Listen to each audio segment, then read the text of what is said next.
फळांचा राजा हापूस आंबा आता महागलाय. अक्षय तृतीया जवळ येत असताना यंदा हापूस आंब्याचे दर मोठ्या प्रमाणात वाढलेत.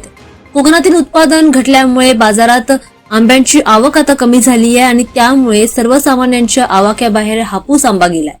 यंदा हवामान बदलाचा मोठा फटका कोकणातील अनेक आंबा बागायतदारांना बसलाय. अनियमित पाऊस, अवकाळी पाऊस, थंडी आणि उष्णता यामुळे आंब्याच्या फुलोऱ्यावर आता मोठ्या प्रमाणामध्ये परिणाम झालाय.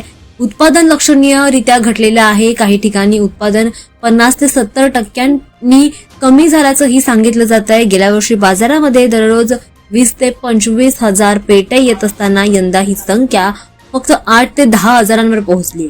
त्यामुळे पुरवठा मोठ्या प्रमाणामध्ये कमी आहे, मागणी त्याची बाजारामध्ये जास्त आहे आणि त्यातच दर देखील आता यामुळे वाढले. तर सध्या हापूस आंब्याचा दर हा 800 ते 1500 प्रति डझन पर्यंत पोहोचलाय.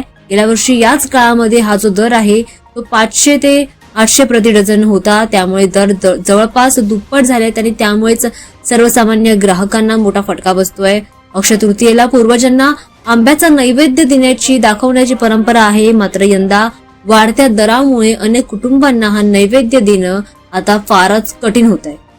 एप्रिलच्या शेवटी आणि मे महिन्यामध्ये जर आवक वाढल्यास दर काहीसा कमी होऊ शकतो अशी शक्यता सांगितली जाते. मात्र सध्या तरी महागाई जी आहे ती ही कायम राहण्याची शक्यता आहे आणि त्यामुळेच आंब्याचा हा दर जो आहे तो वाढतोय. मागणी बाजारामध्ये वाढते, मात्र उत्पादन घटल्यामुळे बाजारामध्ये आंबा मिळणं आता मुश्किल झालंय.